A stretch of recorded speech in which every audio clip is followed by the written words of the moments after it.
What is up, everyone? To Edited Truth, I am Kyle. I am with Danny.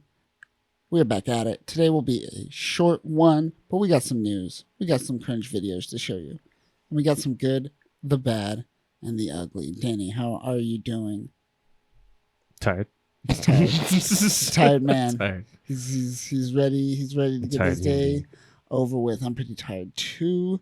So let's start getting into this. Let's start with news, since there was no news today or this week.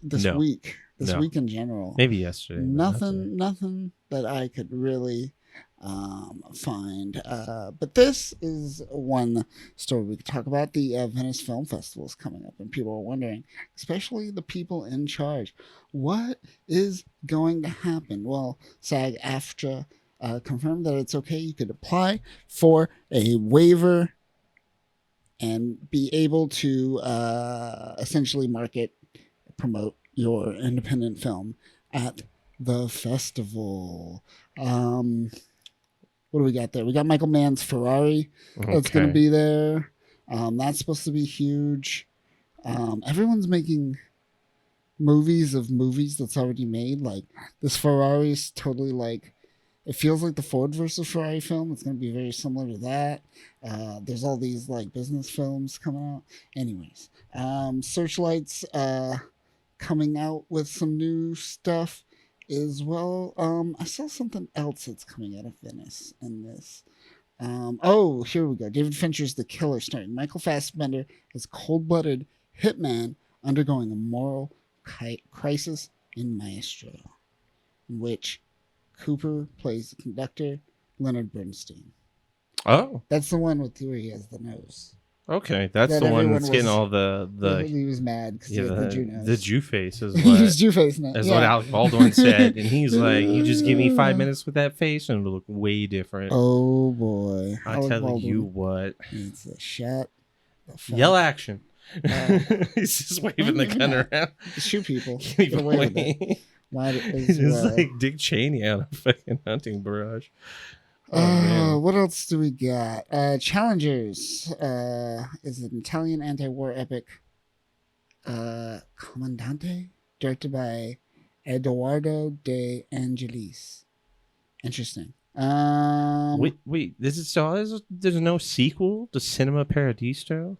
No, come on! I want Cinema Paradiso in this. I mean, we're coming out of. It's gonna be a dry year, man. I mean, it's gonna be dry. I don't understand how this works. So they're pushing all this hype behind these releases, but what's the backing behind it due to all the like the constrictions? So they're gonna buy. Well, that's the great thing. It's independently made entirely. So everything is once the studio say they release it at the film festival, the studio wants to buy it. The work's done. They're just buying a product and releasing it. There's nothing. Yeah. So these are allowed to be made, and a lot of these films, assuming not the super indie films, but the indie films that are still SAG-AFTRA. I assume that were filmed way before the strike anyways. Okay, yeah, that's a good point. A good point. I keep forgetting about, and then also there was that back burner of like movies that didn't get released for like 3 years. Yeah. And so it's a film festival, so these movies are movies that usually take like 5-6 years to make. We've seen a bunch of film festivals where there are films from like 30 years, 40 years ago, and they're like, it's finally getting to the film racket. That Orson Welles film took like 40 years to finish and just like got done back in like 2018 or something like that, where they finally pieced the final part together, and they're like, we're putting it out, and I'm like, this is a mess. But it's fun to watch. Yeah, it was a weird movie. Very cool, I guess. It's changing the paradigm. These are more independent films with a lot more substance. So I guess like Oscar bait films are going to be more prevalent this year than maybe, and like just indie films in general. Well, the Oscar bait films feel like they got more in the manufacturing realm than just the regular indie film realm. Like I feel like they fell into the realm of like just movie manufacturing warehouses that pump out things like superhero movies and franchises. So like they start making like a certain like genre of Oscar bait franchise that starts like selling well. So they peddle that out every year. I feel like these movies might actually have enough actual real like diversity and substance in them to give them a variety. I feel like we might see some more unique stuff coming out of this. At least I'm hoping. I mean, we talked about this before. We hope that the independent film racket had an explosion out of this as a result. Right. That being the upside. I mean, I'm excited for this. Yeah. Some of these. I mean, well, obviously there's going to be some schlock. Of course. Ooh, Sofia Coppola, A24, Elvis, a Priscilla Presley film? That could be good. That could be bad. Doesn't sound great. No, see, it could be good. It could be. You never know. Could be Virgin Suicides. That's a good movie. Yeah. I love that movie. Yeah. We were just talking about that. And Lost in Translation. I love those two movies. Yeah. But then that one she made about the like hotel and hanging out at the pool and all. I can't remember the name of that movie. It's garbage. Do you ever watch one with it was like an iconoclast with what is it? Oh my god, I'm blanking right now. More recent Sofia Coppola? It's like 15 years old at this point. Marie Antoinette. Oh no. That was weird. I didn't really dig it as much. Yeah, I wasn't very interested. There was one she did recently with that was the one right there that I was talking about that was garbage. Somewhere. Yeah, somewhere. Okay. That one I could and then there was another one she did with Rashida Jones, and her dad is Bill Murray, and I'm like, "Oh, this seems like this would be really good." It was not a good movie. Not good? It was I wouldn't even really say it was horrible. It was just mediocre to the point where I'm like, it felt like a TV episode, like a sitcom episode that ran on for an hour and a half. Right. But you're just like, well, this isn't a season, so why did I care about it? Yeah. These characters have no legs. Like, this is done. Come on. I was like, oh, that's it? Oh, we're done? Okay. So, all right. That's interesting. So, I didn't even know she was still making movies. Right. Thought she kind of dropped back. And then there were other Coppola's making movies. Right. There's always a generation of Coppola's doing something. Yeah. They're always coming. Even that other, the one that was in that band Rooney that writes with Wes Anderson these days. You know who I'm talking about? No. Remember that old band in Rooney when we were in like high school around that time? Band? Yeah, it was like a poppy band, poppy like alternative band. Anyways, Coppola's in there. He writes with Wes Anderson, and that band also showed up in one episode of The OC. You just needed a segue to bring up the OC. I just wanted to bring up the OC. You've just been wanting to bring up the OC for like 20 years, Kyle. This just needs to stop. No, never stop. I'm gonna bring up an OC reference. I tried to go back and watch the OC. I generally was like, all right, I'm gonna see if I'm older now. I'm wiser. What can I take away from this that everyone took away when it came out? Because I was like, I don't get this show.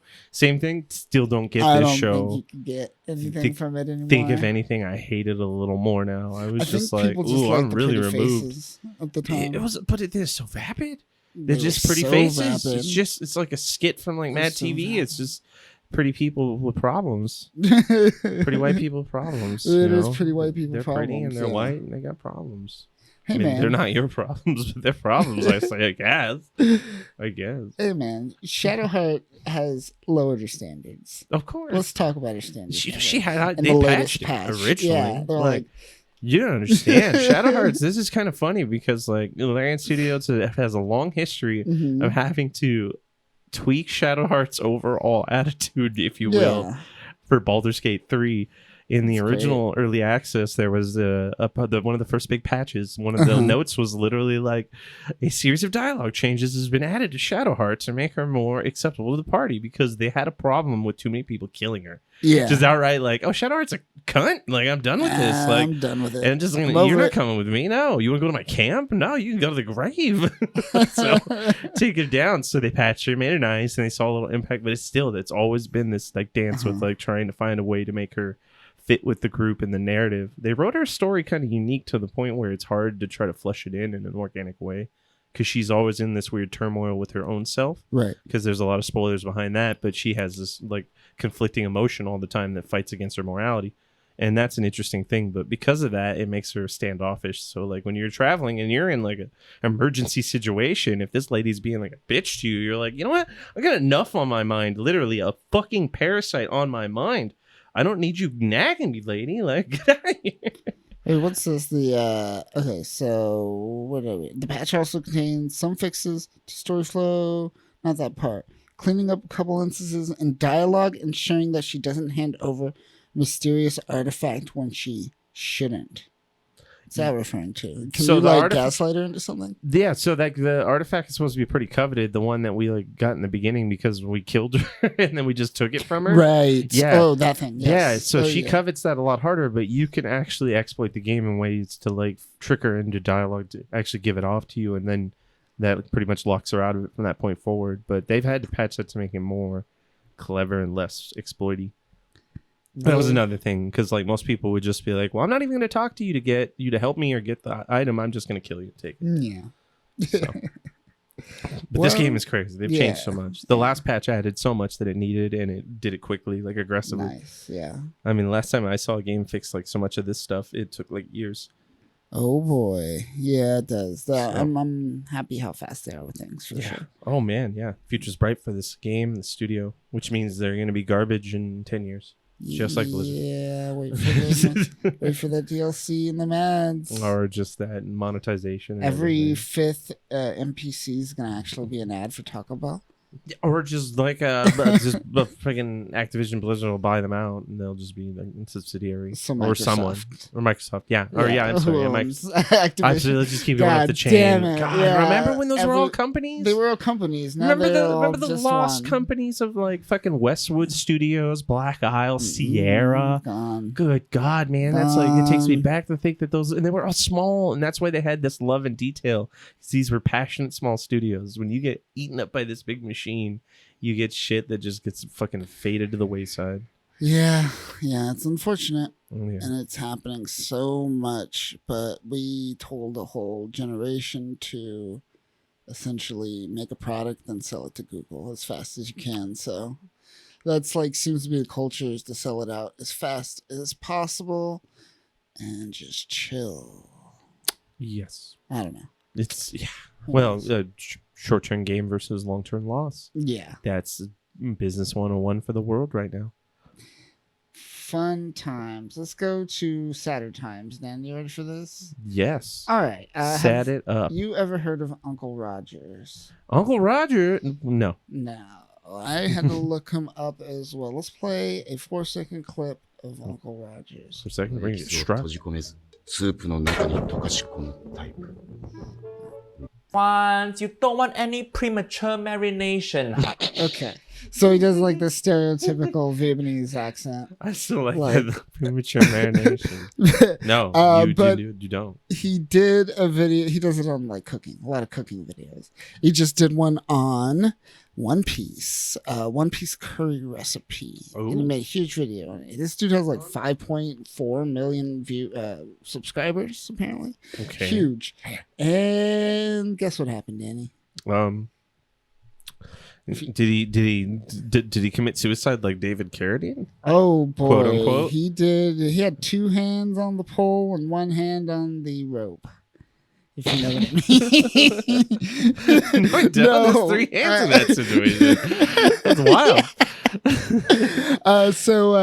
Toei gave him a copyright strike on the video. Oh, because Oh, okay. So that is what I would have expected overall. I thought it was something a little more surprising. No. But what? Whoa. They copyright strike animation. That's what I was saying earlier. I was like, we played 4 seconds of this. We're fucked. Like, there's gonna be a lawyer knocking on the door in like 5 seconds. Yeah, we're fucked. They're on. Might as well just stop it now. I hear a helicopter landing in the fucking lawn. But it's weird. This is a weird one where it's being removed, but it has 5 days until it's going to be removed. So it's still viewed. It's still available to the public, which is interesting. I don't know why it's just not completely gone. But yeah, Toei's at it again, Danny. Toei loves to not understand how fair use laws work. No, it's frustrating. Bandai, Nintendo's really bad about it. Probably one of the worst. Yeah. No, but I mean they attack themselves. Like they're so aggressive about it that their own previews and trailers and teasers and Oh my god, they're just their own releases constantly get flagged, and they have to like fucking undo their own madness that they create. It's like a snake eating its own tail. It gets out of hand. It's true. Yeah. Well, this just makes this a fucking nightmare because then you're just like, well, nobody's doing this right. Like this system does not work. Just doesn't if work. We're constantly like our own shit is getting flagged by ourselves.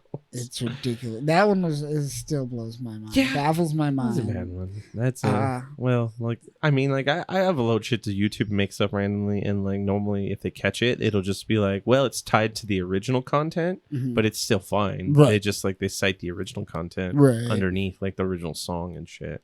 But like the copyright holders for that shit is usually pretty cool, and it doesn't matter. Yeah. Plus, I'm never doing it for money. I'm just like, this shit's funny. People need to see this shit. Yeah, for the lols. People. For the lols. For the This guy was doing this for the lols. Is premature marinating for the lols. And Toei was like, fuck you. Came to his house, broke his legs, and took away, gave him 5 days to fix it, or they were going to kill his mom. They were going to kill his mom. They're going to kill his mother if he didn't fucking take down this segment. Fucking Toei don't mess around. They got to pitch those pennies, man.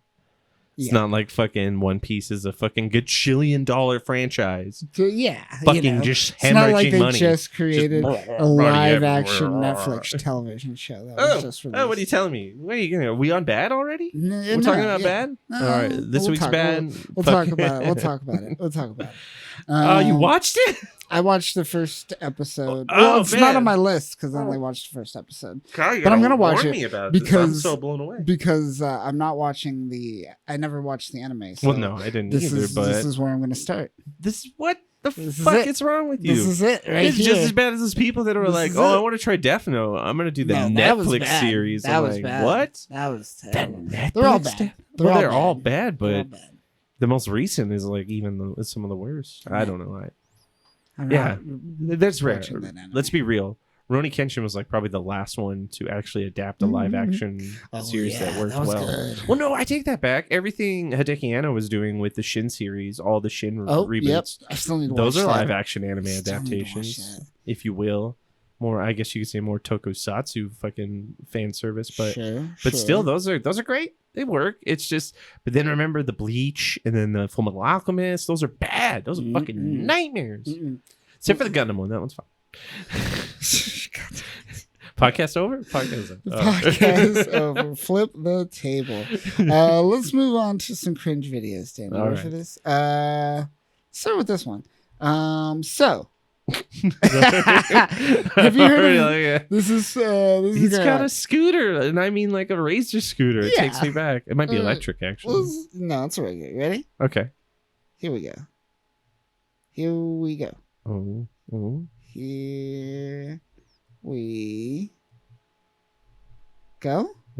It's not playing. Hold on. We can do this. We can do this with the power of something. With the power of the internet died on us. The internet is Danny, talk about the internet for a second. When you're talking about the internet, well, you see, the internet is a series of tubes that Al Gore invented with Leonard Nimoy back in 1981. You see, they had just got done eating lunch with Steve Wozniak, and they were talking about this idea about taking the tubes and creating an information highway, superhighway, in which people could take ideas from one point, put them on that highway, and drive them down said highway to other people. And once the information arrived, they now have knowledge about what was said. And after that point, they would take their own information and drive it back to said people for them to understand that they got the information. Right. And they thought with this, they could make $1 billion industry. And they did. And that's how we got the Lisa. Invented by... Invented by Al Gore. That's how it happened? Al Gore, Leonard Nimoy, and Steve Wozniak. Damn it. Which none had... No, that was entirely Steve Jobs. Whoa. He's named after his daughter he neglected. Yeah. Remember? He neglected... They thought, you know what? Let me make it up to you. I'm going to name a computer after you that's... actually the computer that we already had. Somehow found a way to sell it too. Well, not as well as Apple. Not as Apple. Well, yes, well, that's when he left and he made that. That's that other box. That was that weird thing that he made when he left Apple and then convinced him to buy his company and take him back. That was a strange time, but I've seen that happen with a few people, and it's always funny. Interesting. It's always funny. Well, our internet's being weird, so let's move on to the good, bad, and the ugly while I troubleshoot the internet. Fair enough. All right, so let's get into it. Let's start out with the good this week, and I will let you start. All right, well, mine's more of a personal cut on this one. I'm going to go with Big Fish, 2003's Tim Burton's more... I mean, it's a fantastical movie. I love Tim Hortons. Or Tim Burton? No, just Tim Hortons. We're talking Tim Burton. I think it's Tim Hortons. Thought you said Tim Hortons. I want like Timmy Hortons. I feel like you want some donuts, some Timbits, and some coffee. Yeah, I was gonna say, there you go. Sorry. You're driving up in Manitoba and you're hanging out with what? I heard something else, and I got hungry. I did get hungry too. I do want some Timmy Hortons. I've never had it, but I would like to. I was close to one. I saw one from afar, but it is. It's pretty bad. All right. Would you say it's acceptable? Like you could enjoy it? No, it's acceptable. Yeah. But it's just like it's your standard low end. Low grade. Well, fair enough. Stale coffee. Well, it was Tim Hortons Big Fish that I watched this week. Tim Hortons Big Fish. Okay. And it's actually much more of a, even though it's a fantastical movie, it's more grounded in its approach to what the story is and what the person is dealing with in an average point throughout the movie. And I feel like this interesting take on coping with death and loss in a family of like a loved one of a family member is actually pretty solid and actually very cathartic. I appreciate not only how the characters evolve throughout the movie, but I appreciate how well you take away that message of their evolution. And I think Tim Burton actually has a sleeper here in his catalog. A lot of people talk about his other more known products, but this is one of his best one of his best movies. And honestly, I don't think enough people give it love. I remember the first time I came across it in a $5. I have it on DVD form, surprisingly enough. You know, back from the ancient era of yesteryear. That format that was doomed to fail, but we all still sell and enjoy. DVD. I bought it from $5 DVD bin at a Walmart at like 1 o'clock in the morning, back when Walmarts were open 24 hours. Oh, the good days. I bought it at the same time. It was like a buy two, get one free for $5. I fucking bought it with Freddy Got Fingered. Because I was like, I want to own Big Fish, and Freddy Got Fingered for fucking. Oh, why not? Well, see, the thing is, I hadn't seen Big Fish, and it was a Tim Burton movie that I didn't recognize, and I thought that was weird because I was like, well, Tim Burton only has so many movies, and I love almost all of them, but this one is, what is this? And so I checked it out, and I was like, wow, that was way different. It still had his theme and style, but like overall, it was way more impactful than most of how his other movies hit. His other movies are more fun and adventurous. This one's like very cerebral, emotional, even though there's still a lot of fantasy. But it's all metaphorical. That stuff is just lending itself to like the youthful exuberance of growing up and in your childhood and how you have a perspective towards it. So Big Fish, people need to watch it, especially when you're thinking about like just your family and people in general and how they try to cope with loss and losing a loved one. Big Fish is like one of those movies that kind of outlines the path of healing that a person will go through in an accurate and honest way. Right. Yeah, people take that one for granted. They also take Ed Wood for granted too. Oh my god, I think so, but then I don't, because I've never heard anyone talk bad about Ed Wood. No one ever talks bad about it, but also no one ever talks enough about Ed Wood. Yes, I'll give you that. Yes, there does need to be a larger, louder vocal community for Ed Wood. You're right. That's fair. But definitely is loved by everyone who comes across it. So we need to get more people in front of that movie. Yeah. Fucking there you go. Orson Welles was in Ed Wood, but as I can't remember who played him. Played Orson Welles. Who did play Orson Welles? I know he was in. I know he was in it. Someone played Orson Welles. Let's find out right now. Vincent D'Onofrio. Yes, yes. It was the when Kingpin himself, and he was starting to shift into that Kingpin weight because this was still the '90s. So it was like he would. Yes, fucking A. There was a time when Vincent D'Onofrio was like a skinny, handsome leading man. He goes back and forth. He always goes back and forth. Well, yeah, he was like because you go back to float bloat. Well, like, he was kind of schlubby, like bloaty in the like 80s when he did like there's like a movie called Mystic Pizza with Mystic like Pizza. that's a good one with like a bunch of like pretty famous actresses of that time, and he was like kind of big and flubby in that. But then he got lost weight and he became more like cut, and then he gained it again and became like the Kingpin. It's like he goes back and forth, but he's got fucking range. He's Gomer Pyle, man. Like, yeah, he's fucking. I always forgot, or I forgot a bunch over the years that was him in Full Metal Jacket. For like the longest time, I was like, "What the fuck? That's Vincent D'Onofrio, Kingpin." Got range and all throughout his career from a young age onwards. I call him Edgar. Alien. Oh yeah. See, there's another. That's a skinnier. He's kind of chunky in the face, but he's skinnier in his body. Vincent D'Onofrio. Weird shit. But yeah. Cool. But that's my good. That's your good. That's my good. Ed Wood is my good. No, Ed Wood. No, Big Fish and Ed Wood. Both of them. Fuck it. Both are great. Watch them both. From Tim good Hortons. Fucking movies from Tinny Hortons. Oh, very nice. Very nice. All right, my good. There's only 3 episodes, but I am loving the ride, and it is the final season. Okay. It is Archer, the final season. Oh, shit. Wait, so did they have like a quote unquote final season, but then came back and then had a final season? So, because I thought I heard that they finaled a while back. There was 4 seasons where they put Archer in a coma and they did random nonsense for 4 seasons. But if they eventually came back after that, so I guess that would be the comeback once he returned. And hasn't this show gone through like 3 different networks? It's always been on FX. Really? Well, FX and then like FX. One of these. There's like Hulu 5 right FX and FFX and because they all got bought, yeah. And then like they shifted over to Hulu. Yeah. So not necessarily, but like 3 different streaming venues. Yes.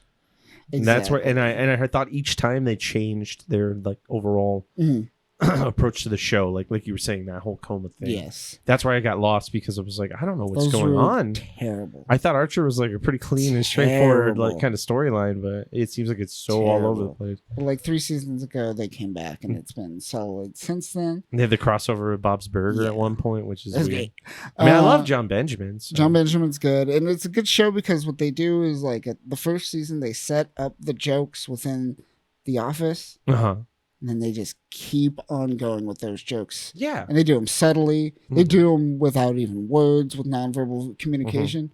And they do it to a point where, like, you as the viewer start to, like, get in on it. Because you're starting to get the, like, subtleties of the joke. Yeah, because you remember the character development through the seasons where they're little offhanded comments. Like, with the random shit that secretary would always say, and then as you like start to see her like sexual depravity play out over time, you're just like, well, she was commenting about that under her breath. Yeah. Now you're seeing it play out like a long time later. Yeah. I do remember those stuff. Like that first season, Archer was really fucking good. I should put that on the server. It's great.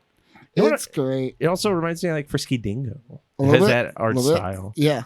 Yeah, and he was like the something or executioner or something. It's the same guy, Adam Reed. That I think he did Frisky. Yeah, he did Frisky. Yep, there you go. As well. Yeah.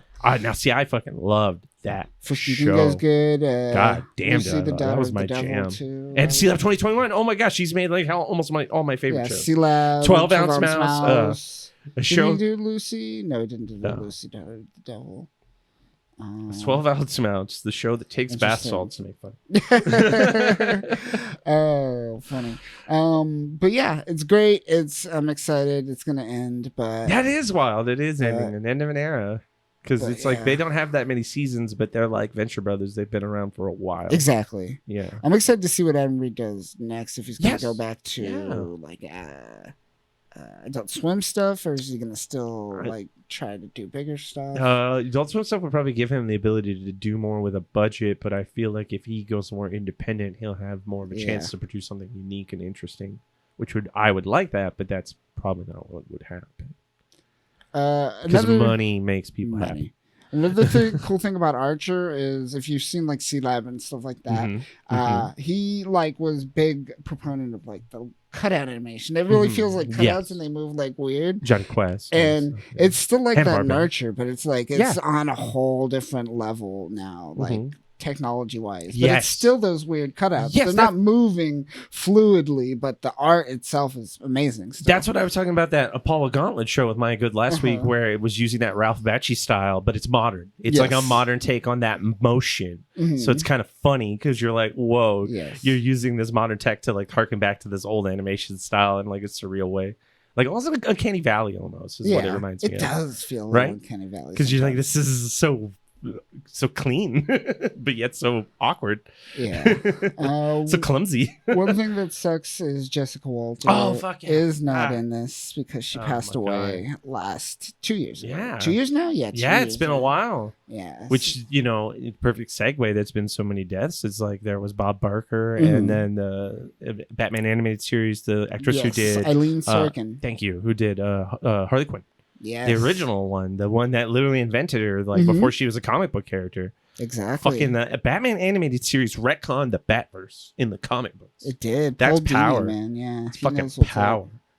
Good fucking stuff. Yeah, so some crazy deaths. So go watch Batman and then go watch Archer. Yeah. Marathon it. Makes sense. That's all detective crime fighting. It all works. Yeah. Fucking Archer's nothing. That's a plot. That's like a background like setting that like, well, we are this secret majestic organization filled with tech and things, but we're so fucking bad at our jobs that it's impractical that we even exist. Yeah, it's so like the money that they fucking just spend is nonsensical. Yeah, because they have this amazing over-the-top tech. Like if they were actually good at their jobs, they would be like unstoppable. Yeah. It would be like a superhero show, but it's like because they're all fucking useless. It's fucking great.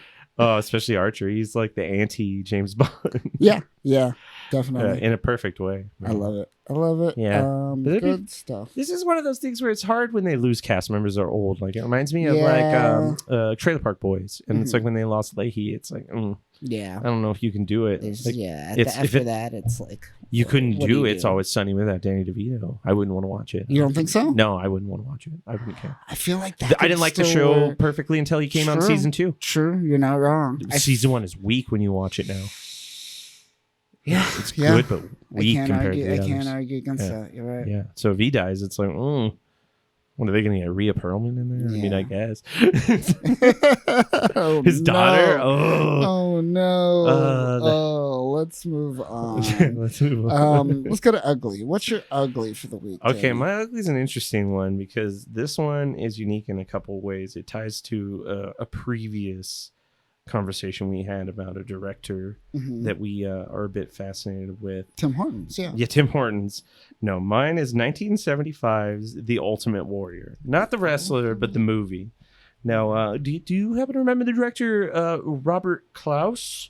Robert Klaus. A certain famed martial arts filmmaker, famed movies such as Jim Kata. Oh God! Oh, I don't know. Enter the Dragon. Okay. Remember that Robert fucking Klaus? All right. Okay, I'm on board. This is a movie he made. This is Robert Klaus's take on if he made Escape from L.A. or Escape from New York. Escape from New York. Okay. So take Robert Klaus's approach with Jim Kata and take that and make it an Escape New York movie using that directing style. Okay. And that's what this movie is. It's starring Yul Brynner as the Ultimate Warrior. Sure. And it is very much post-apocalyptic, rundown New York. Everything's broken down into like small factions of gangs of people trying to maintain. And Yul Brynner starts out the movie as like this Ultimate Warrior for hire that everybody's jockeying and vibing for to try to get a part of their group that try to bring in to protect them. Because the better warriors you have, the more, power equals control essentially at this time. Because there's no infrastructure, there's no real government, everything's small and pocketed.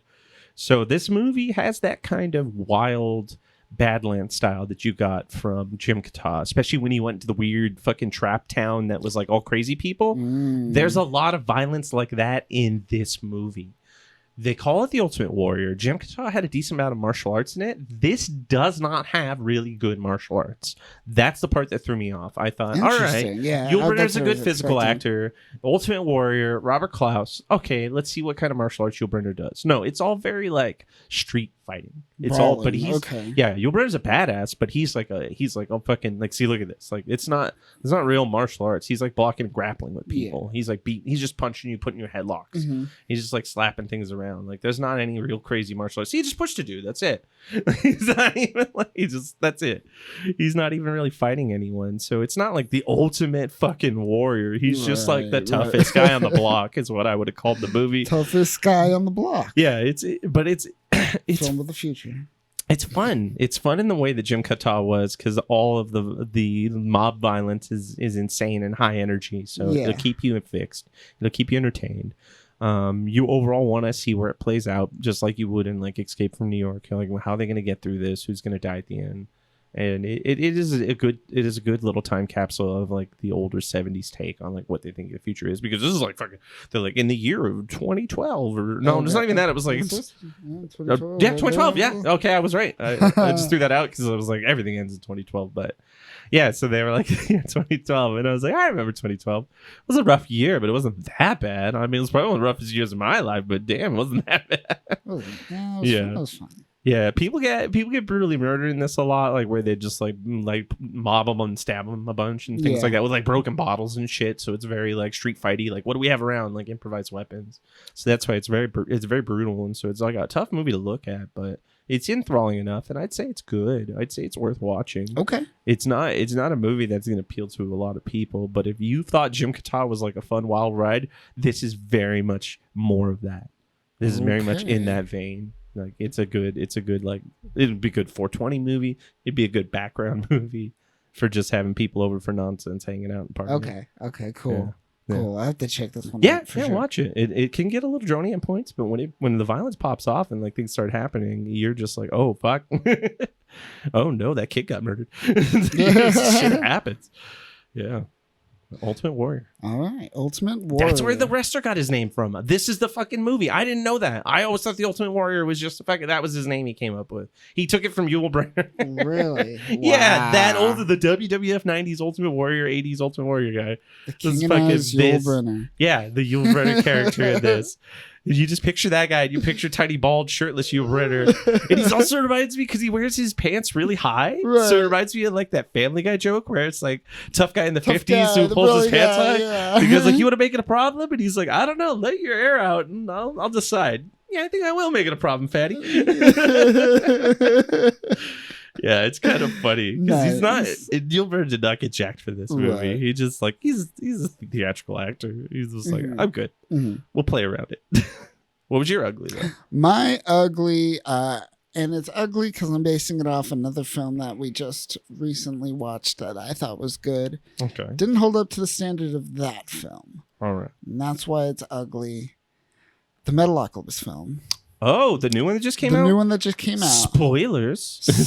Okay. Watched it. No, it's fine. So I will say the ending's great. It's fantastic. They always are. They know how to end a Metalocalypse episode or season. But that ride to get to that ending is a little brutal. It's cringy, and Metalocalypse is good at being cringy. And it's always been on the cringe side, yeah. But that's the thing, like we were talking about earlier, if it doesn't hit, it gets cringy fast. And we get a couple moments of that here. Which I've kind of always felt in Metalocalypse. Yeah, I was going to agree with you on that. Yeah. But so I guess it's by design, right? It's weird because it's the antithesis of home movies. It's a very comfortable TV show that's very relaxing and pulls you in. Yeah. Metalocalypse is a very edgy and keeps you on like the fucking tips of your toes kind of show where you're like, oh my God, what's going to happen next? Yes. And as it pays off, it's real funny. And then other times you're like, whoa. Yeah. Especially this stuff when they get kind of brutal with like people who are like, when just like sad situations where like, look at this kitten or this guy in a wheelchair. This has been like, and now they're dead in a vicious way. And you're like, whoa, and we get a lot of that awkward at the end, which is nice. That makes sense. And it gets pretty epic in scale, at least, which is cool.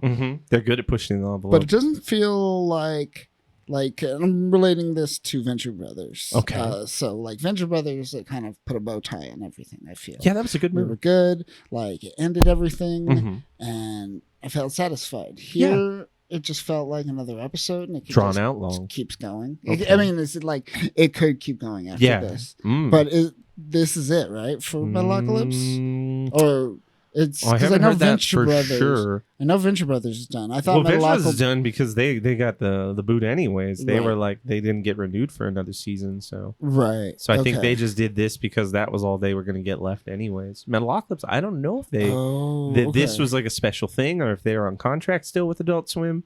I mean, Brandon Small does shit with Adult Swim all the time, so I could see him potentially always putting out things for Adult Swim and other formats or continued already known properties. Mm-hmm. And maybe another special in the future, but he could just do something, a new IP and go from there. But yeah, I thought this was going to be like the Venture Brothers movie and kind of like cap it off and call it a day. If you're saying it leaves it pretty open-ended, then that's actually kind of a more weaker ending than I was hoping for. I guess it. I mean, it do we need more Metalocalypse? Big in scale? No, I don't. I think they've done said all you said. A lot of what they have. I mean, it's a great TV show. The complaints I have are minimal overall. I mean, I like home movies more, but I love Metalocalypse, and so that should speak for how much home movies it means to me. Mm-hmm. I mean, speaking of antiquated medium, I have that on DVD. All the seasons on DVD. Oh shit! Like about that shit from Suncoast for way more than it was worth. Oh my god, that was a scam. Suncoast was a fucking scam, man. I was a 16-year-old with a garbage job, and I thought, why not burn all my paycheck on fucking overpriced DVDs? So fucking easy. Because I grew up at that time. Oh my god, I hate it. I hate it so. Yeah, it's unfortunate. Much. What a racket. What a Ponzi scheme. But yeah, Metalocalypse, still recommend seeing it. Though. Okay, yeah. So I would give you that. Yeah. It's definitely leans more towards good than bad. It's not perfect. Yeah, definitely. All right, let's move on to bad. What is your bad, Danny? All right, my bad's gonna be a little different this week. My bad's gonna be unique. It's gonna be a game. She's going for the game. It's gonna be a game. It's gonna be a game that released last year on September 21st. Oh. 2022. September. Okay. Do you know what game I'm talking about, Kyle? That came out a year ago. 2020. Do you know what game I'm talking about? That's ending. September? Oh, are you talking about Gundam? I'm talking about Gundam Evolution. I just played that today. Yes. And I had no bads. And I couldn't think of... I haven't watched many movies lately, and I didn't have very many bads. And wow. I was like, what is my bad? And then I saw you playing that fucking game. I did play that game. And I was like, fuck that game. There's my bad. And it's appropriate because we love Gundam, and this game is literally dying. Month. Yeah, this is the last month. This game went live for a year and fucking went belly up hard. Fucking hard. They released Zeta Gundam.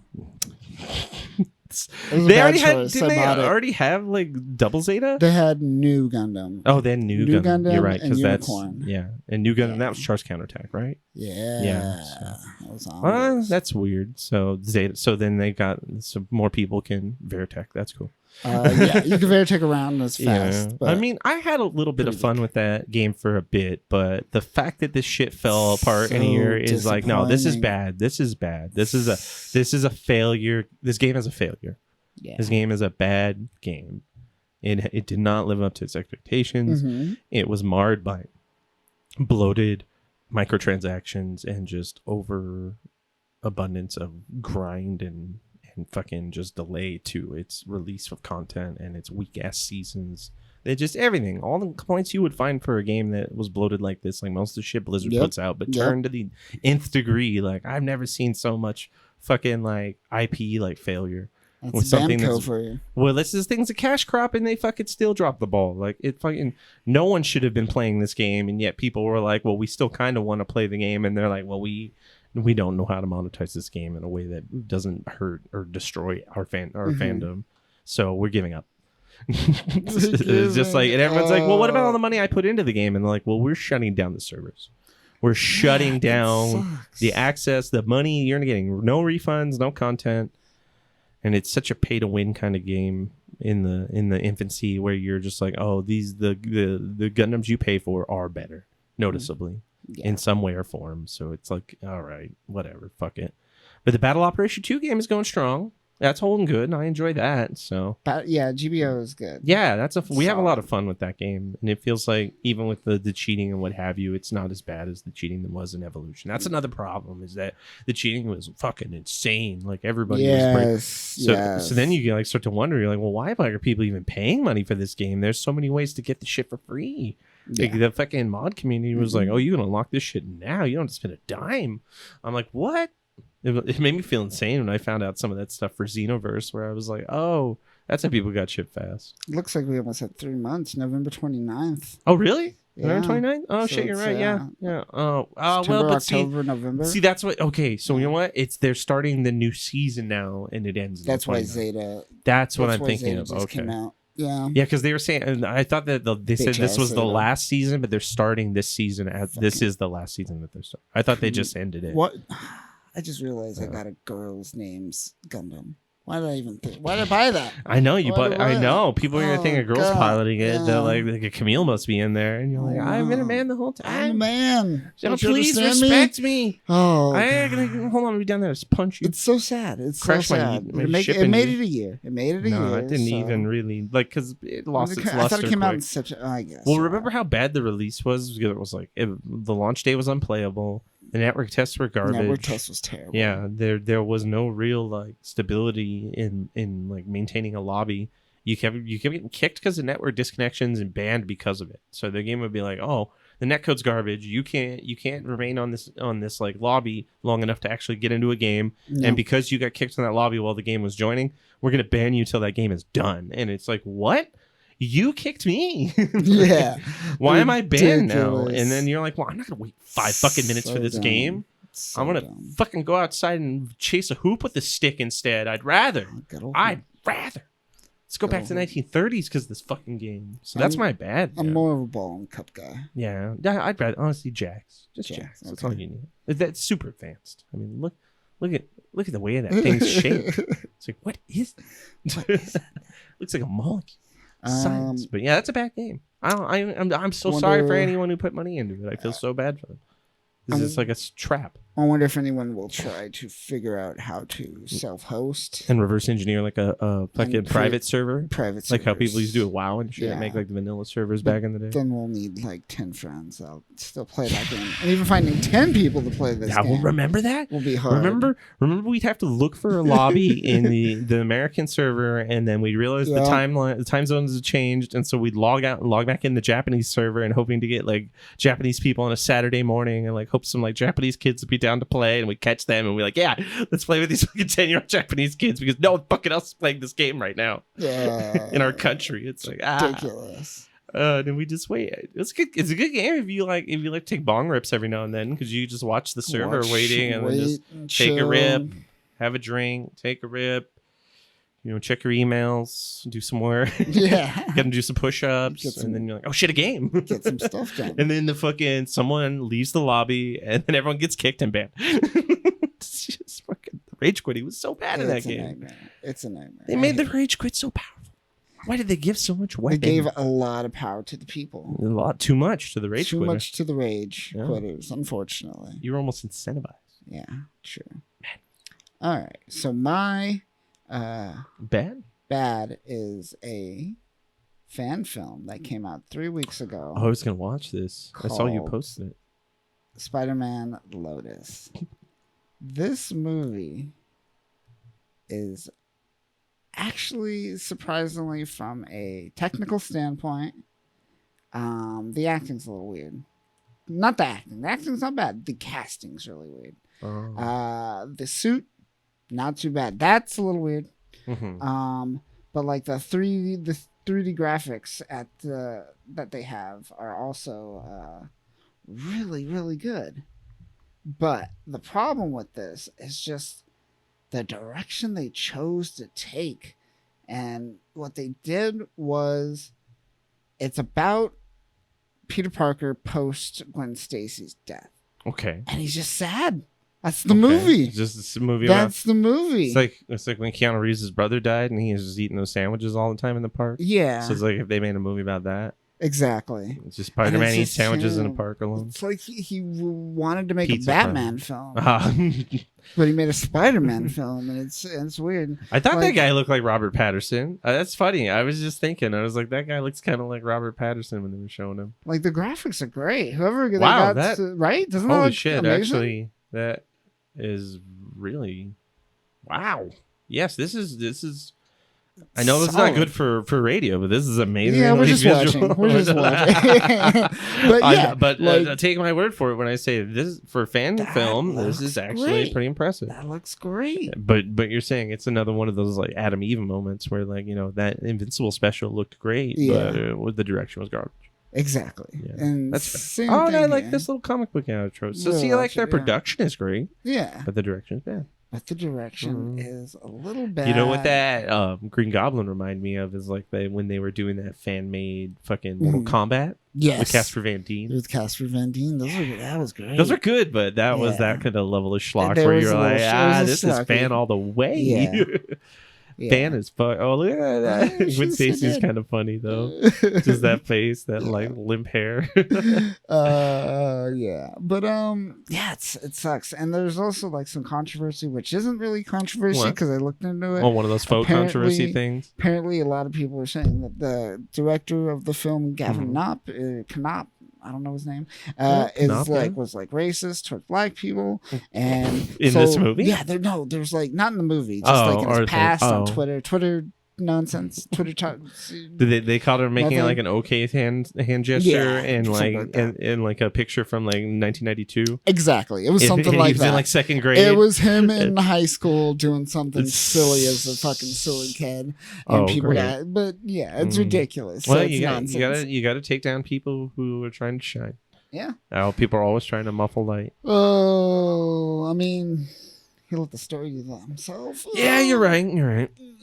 I mean, let's be real. That Fall of Hope Dragon Ball Z live action fan made thing that was like a redemption. Yeah.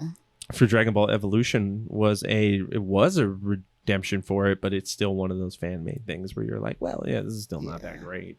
Like I like it for what it stands for and like the lineage it has, but at the same time, I'm like, oh no, I'm not gonna tote this quality. I've allowed it as so and fanficky. Yeah. Fanficky as fuck. fuck. Fanficky. You're looking a little fanficky there. Icky fanficky. Oh, these CGI cars are looking a little bad though. Yeah. Not great. Yeah. I mean, that's solid. Yeah, actually, it's not terrible. That's it's not terrible, like but I imagine only like it is kind of funny. Like that was bad. That was video gamey. Yeah. That truck was video gamey, but the CGI car was kind of fun. Mm-hmm. In the context of like how they're showing the Spider-Man and how good he looks, that car actually was okay. It wasn't bad. But yeah, I see what you mean. There's definitely some spots where it starts to slip off. Yeah. But for the low level of production that they had going into this to pull out something even like that, like that looks great. Solid. But then you cut to this like alley shot, and I'm like, what is Bruce Willis about to get out of this car? Like poorly right here? lit. Like Kia, it's not even like an Audi or anything, something like that. Just pulling up like as if they said, you can literally tell the director said, and now drive forward. Like just no like fill light on any of the pants, so it's just like all black. You get a lot of blacks. No good lighting. Now we're on like some YouTube like content creator channel, and they're about to start dance battling. Yeah, a little flossing or whatever. Yeah. It's one of these videos. But I would recommend like going through and just like pushing your right button and just skipping ahead every once in a while and checking it out. Yeah. I wouldn't sit and watch the entire 2-hour film. 2-hour film, Danny. What's the oldest internet fan made superhero clip that you remember and fondly enjoy? The Matrix. There's like an old Matrix fan video that I vaguely remember. Yeah, I think this is a 10-year-old fan film, Matrix Rebooted. Oh my god, they called it Matrix Rebooted. I think they did, yeah. Oh, what? I want to say this is it. Let me see the call. I think I think this is it. I think this is it. Fucking seen this. This is old school. This this was parody. This was on like Tosh.0 and shit. Bad, I remember this. But I do remember this is even lower than I thought. So wait, I said with esteem though. Like you remember this with like you remember enjoying it? No. Oh, you're right.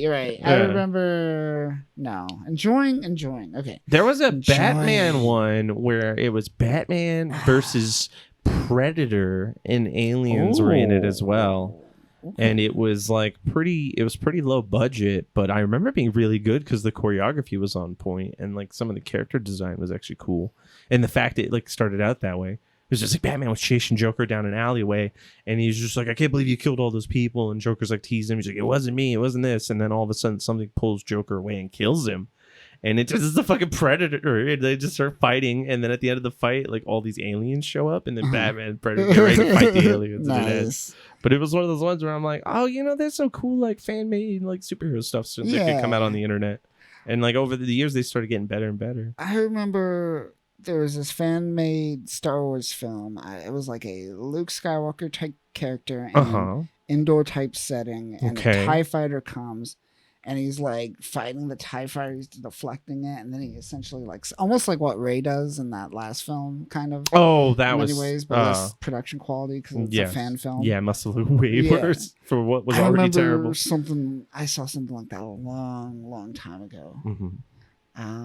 Well, let's be real; those are the grandfather of all of what these came from. I mean, the Star Wars ones are those were when those popped, they were like thousands. Like everybody had one. Because but then like with the superheroes, the cosplay community got hardcore. So now we started seeing things like Death Battle, like that online channel. They started doing a few live action death battles with professional cosplayers who did really good jobs with choreography. Oh, really? And had some cool fights. I'll have to check out those. There's a few. There's like one where it's like Red Hood versus Robin or Nightwing or something. Not Red Hood versus Punisher. It was like Red Hood. Some stuff like that. Like cool stuff like that. So it's interesting, but like I think we've gotten to a point where some of them are really, really good now, but they still always have that level of campiness. Yes, can never lose it. It's tough, and I think that's fine. That's a part of the genre. Yeah, it has to be there. It's a fanfic. It says fanfic in it, so you've already established the expectation. Yeah, have a low bar when you say fan film. We're not saying indie. We're saying this. Fan. We can't make money. I mean, the fact that I'm just a fan. You're making something that you can't make money on. I just love it. I didn't say I'm good at it. I just love it. If I had that money, I would never put it into something where they're like, you can't make money off of this. No. These are pure labors of love. Yeah.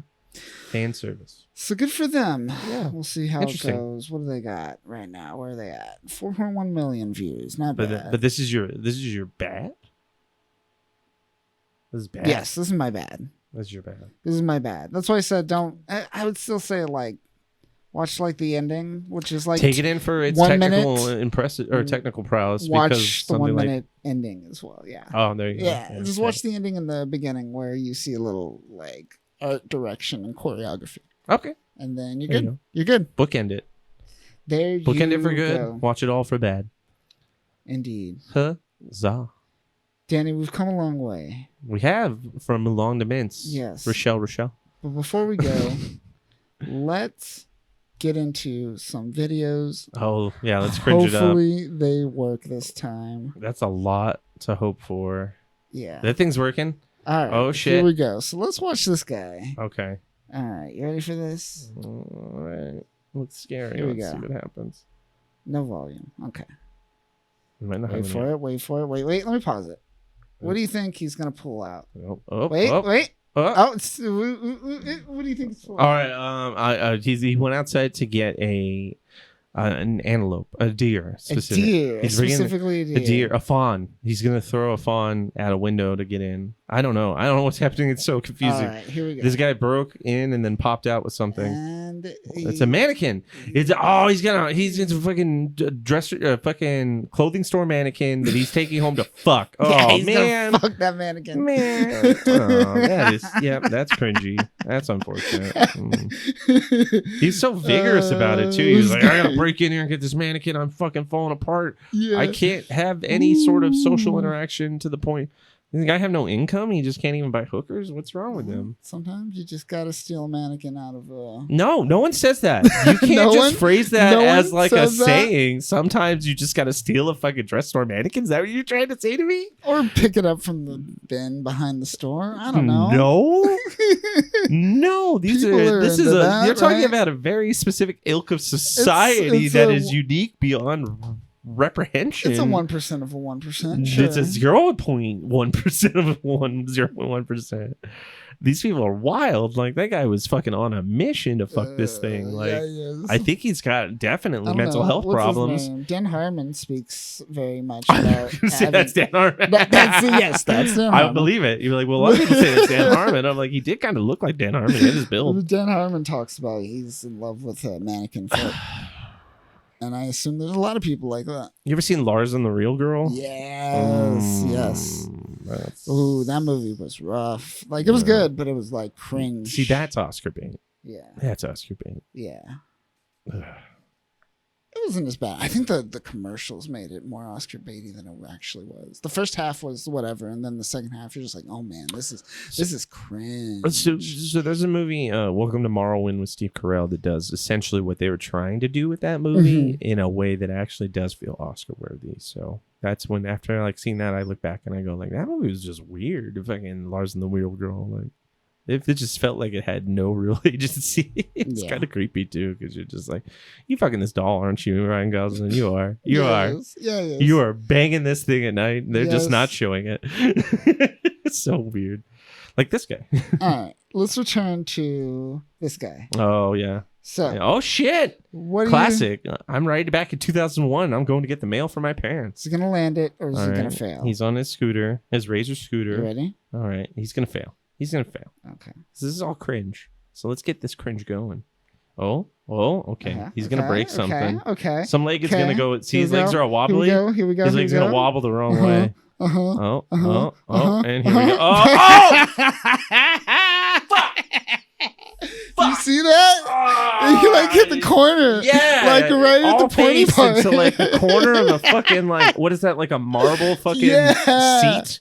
It's like a marble bench. He's rubbing it. He's walking. It's like a cement or like fucking cobalt bench, and he fucking hit his fucking face on it after popping a wheelie and then leaning face forward.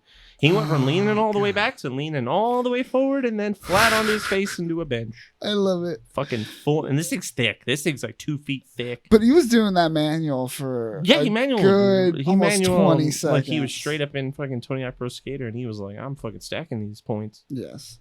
Oh, god damn it. That impact, his face hit it with full speed, man. Here, here's a palate cleanser. If you say so. This is, let's have a Japanese lesson. You ready for this? All right. In Japan, we don't say, that's interesting, I didn't know that. Oh, I don't know. I'm surprised. Okay. We say,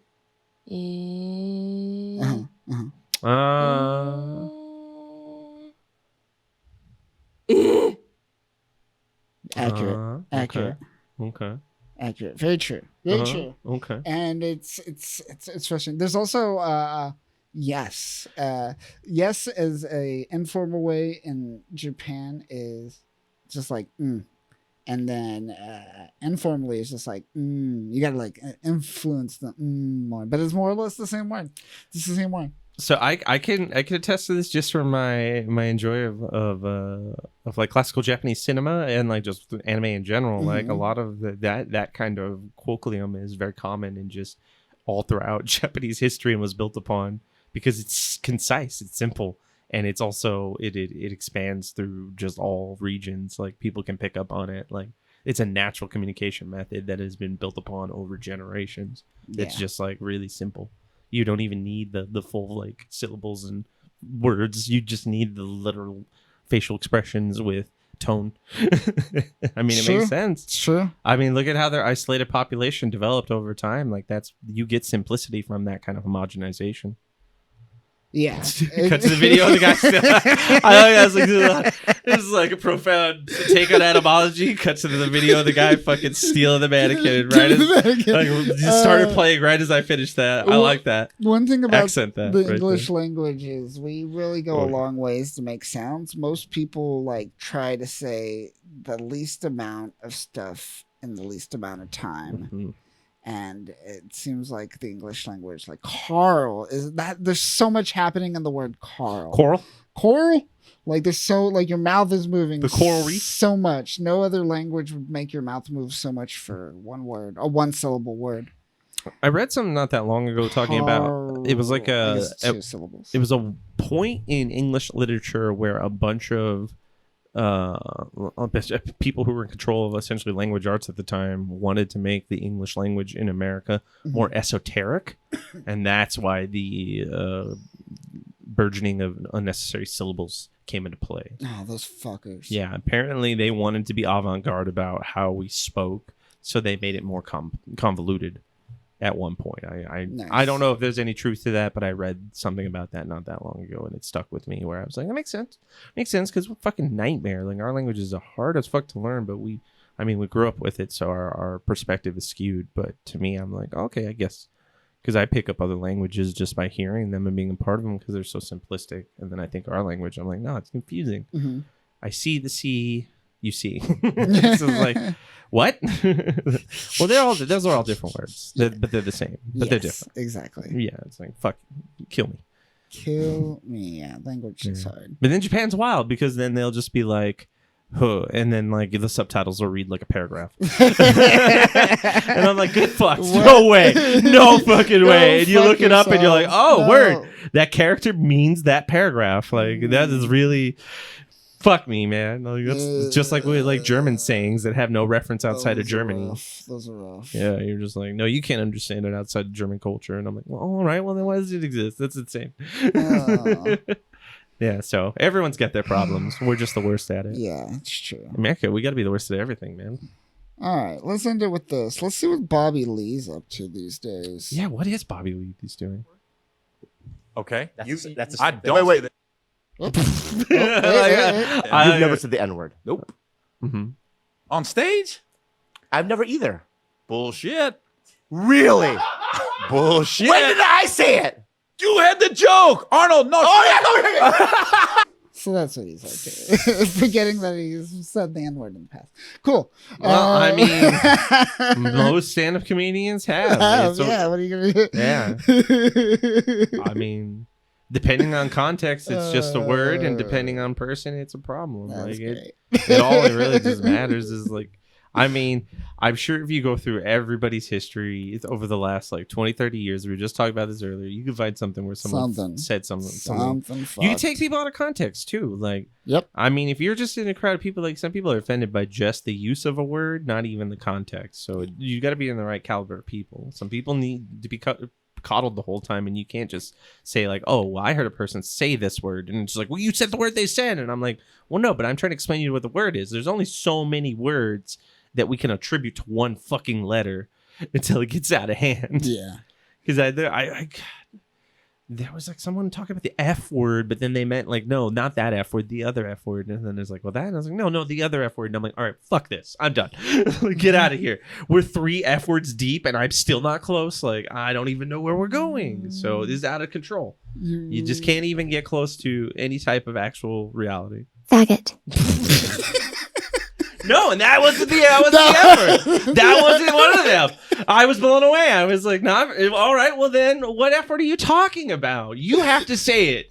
We can't keep doing this. Just say it. This game. I'm not going to cancel you. Let's just talk. These are just vibrations coming from my throat. Like, I have no malicious intent. If my word's just going to destroy you right now, then just put me in a coma and I won't be a problem. If we all just live in pods and can't communicate, then nobody will get upset. Jesus Christ. They'll find a way still. I mean, does everyone have to have their own dungeon master fucking keeping the rules up, and everyone like their life's their own fucking pen and paper like excursion? Character. Yeah, it's like, no, it's got to be my campaign the way I want. Yeah. Man. Fucking ban you. Give me a character sheet. Let's get out of here, Danny.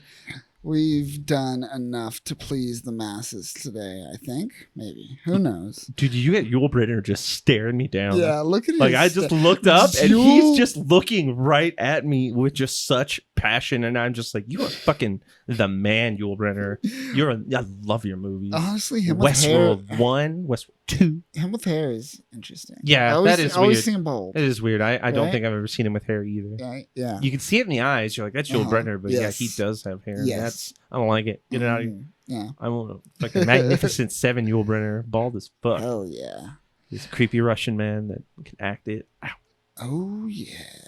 Nice. So that'll do it for us this week. Go check out our socials. Go check out Simply NewType. I released 3 videos this week, Danny.